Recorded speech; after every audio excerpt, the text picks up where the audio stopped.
तो आप सभी को हिंदी दिवस की हार्दिक शुभकामनाएं। आज हम यहाँ पर हिंदी एकत्र हुए हैं के द्वारा हिंदी भाषा को राजभाषा का दर्जा मिला। तभी से पूरे देश में हिंदी दिवस 14 सितंबर को बड़े धूमधाम से मनाया जाता है। हिंदी हमारी दिल की भाषा है, हमारी मातृभाषा है, हमारी आत्मभाषा है। किंतु बड़े दुख की बात है कि हमारे अपने ही देश में हिंदी भाषा को अपमानित किया जाता है। मन को बड़ा कष्ट पहुंचता है जब हम ये शब्द सुनते हैं कि हिंदी तो पिछड़े लोगों की भाषा है, हिंदी तो पानी पूरी बेचने वालों की भाषा है। लेकर कन्याकुमारी तक, संसद से लेकर सड़कों तक, सिनेमा से लेकर साहित्य तक, संवाद का सबसे बड़ा माध्यम बनकर आई है हमारी हिंदी भाषा। इस पर मैं एक उदाहरण बताना चाहती हूँ। हमारे देश के शिखर पुरुष स्वामी विवेकानंद जी एक बार अमेरिका गए थे। जब वो अमेरिका में थे तो वहाँ के किसी नागरिक ने उनसे प्रश्न पूछा कि Swami ji how are you. इस पर स्वामी जी ने क्या कहा कि मैं ठीक हूँ। स्वामी जी ने कहा मैं ठीक हूँ। अब उस अमेरिका के नागरिक को लगा शायद स्वामी जी को अंग्रेजी समझ में नहीं आती है, क्योंकि स्वामी जी तो भारत देश के निवासी है ना, भारत देश को पिछड़ा माना जाता है। उन्होंने कहा कि स्वामी जी भारत देश के निवासी है, हिंदी अंग्रेजी समझ में नहीं आती है। इस पर उनको थोड़ा टूटी फूटी हिंदी तो समझ में आती है। उन्होंने दूसरा प्रश्न किया कि स्वामी जी यहाँ आकर कैसा महसूस हो रहा है। अब स्वामी जी ने जब ये प्रश्न सुना तो उन्होंने कहा कि इट इज वेरी ब्यूटीफुल।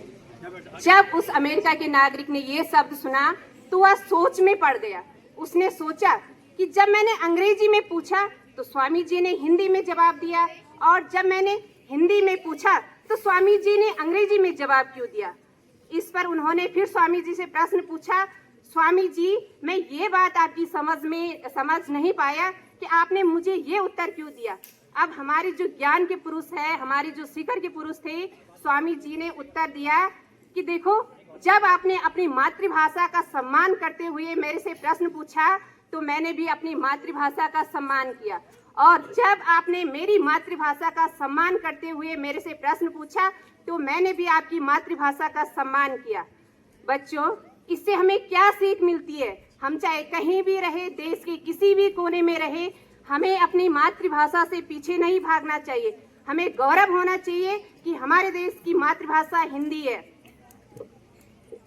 जानते हैं कि हमारा देश अनेक धर्म के लोग रहते हैं, यहाँ अनेक जाति के लोग रहते हैं, विभिन्न भाषाएं यहाँ बोली जाती है। हम ये भी मानते हैं कि आधुनिक समय में अनेक भाषाओं को सीखना बहुत जरूरी है, लेकिन जो हमारे देश की भाषा है, जो हमारे जन्म से हमारे साथ है, हमें उससे पीछे नहीं भागना चाहिए।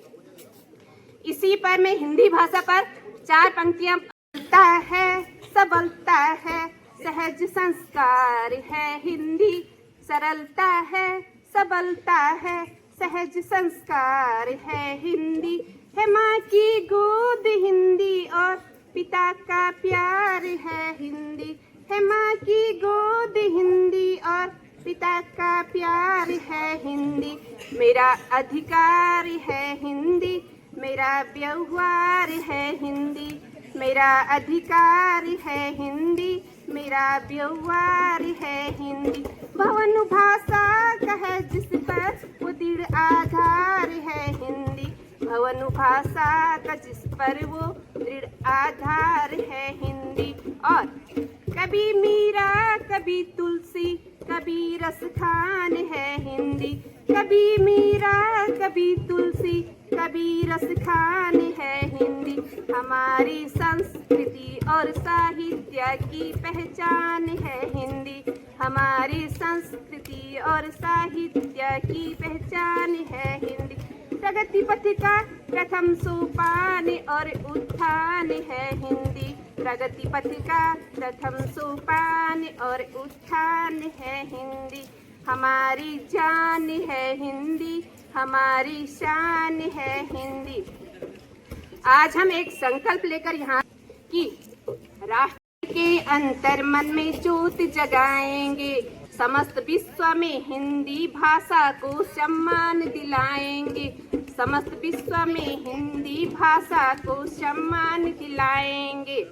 लेते हैं संकल्प स्वदेशी भाषा में बतियाएंगे, लेते हैं संकल्प स्वदेशी भाषा में बतियाएंगे, समस्त विश्व में हिंदी भाषा को सम्मान दिलाएंगे, समस्त विश्व में हिंदी भाषा को सम्मान दिलाएंगे। अब हमारी हिंदी भाषा खतरे में है, सभी लोगों को ये पता है, सब लोग हिंदी भाषा से भाग रहे हैं। इस पर भी 2 लाइनें हैं। सावधान स्वाधीन मनुष्य अब आजादी खतरे में है, सावधान स्वाधीन मनुष्य अब आजादी खतरे में है, संस्कृति और सभ्यता के संग भाषा भी खतरे में है, सभ्यता और संस्कृति के संग भाषा भी खतरे में है। हिंदी को स्थापित कर भाषा का कर्ज चुकाएंगे। हम पर हिंदी भाषा का कर्ज है, जिसे हम भाग रहे हैं, हमें उसका कर्ज चुकाना है। तो इस पर ये लाइनें हैं। हिंदी को स्थापित कर भाषा का कर्ज चुकाएंगे, समस्त विश्व में हिंदी भाषा को सम्मान दिलाएंगे, समस्त विश्व में हिंदी भाषा को सम्मान दिलाएंगे। जय हिंदी, जय हिंद, जय हिंदुस्तान। धन्यवाद।